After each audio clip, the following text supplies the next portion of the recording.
Hey guys, welcome back to Surreal Beauty. I'm Tiffany, mental professional, and I wanted to talk more about self-criticism. This month, I really wanted to focus on self-compassion, self-criticism, and ways that we can stop trying to beat ourselves up. Let's be real. How many times a day do you find yourself saying, I'm not good enough, or I should have done better? If you're nodding and agreeing with this, I myself, as long as other people, have struggled with that as well. Self-criticism is something that we all struggle with, but the good news is we don't have to let it control us, and you're not alone. Today, I'm sharing 5 powerful ways you can dive in and stop being so hard on yourself. These are tools you'll be able to use in your personal life, professional life.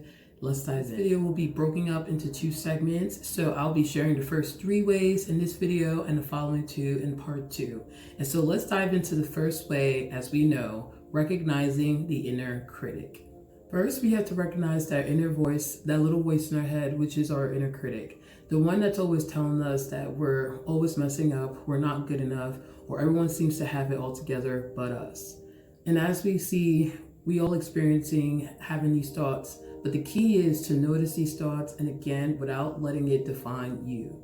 Understanding that these are thoughts that are just simply racing through your mind, but you don't have to attach yourself to them. So that inner voice is constantly telling you you're not good enough or whatever it is, you can recognize it and then also acknowledge the fact that it's not you and you don't need to attach yourself to these thoughts. The next way is reframing negative self-talk.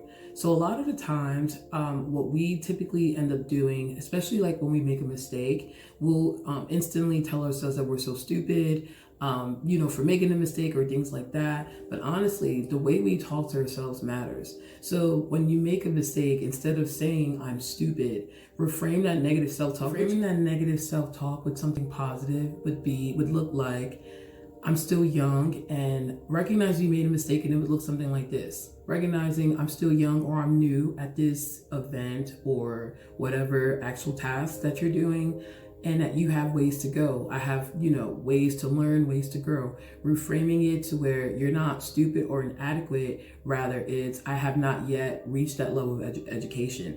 I have yet to gain the level of experience that it takes for one to be excellent.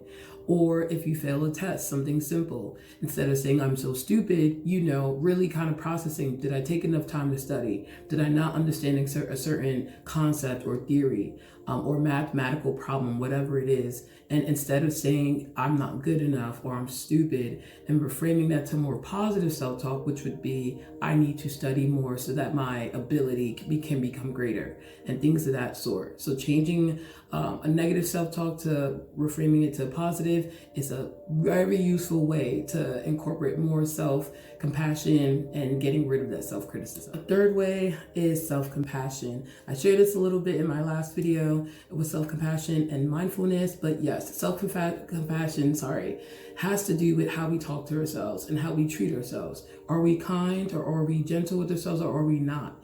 And if we find that we're more harsh and non-gentle with ourselves, we need to find ourselves being more compassionate. And what does that look like? The same way you would talk to a friend healthily or positively when they make a mistake, or if they come to you and they open up, the way you would talk to that friend, consoling them and assuring them that they'll be okay, is the same way you would talk to yourself.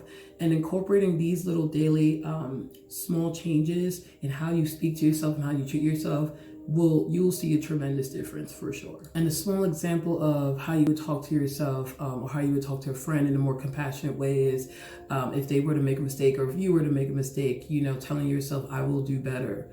I will get better at this. I will study harder. I will try harder.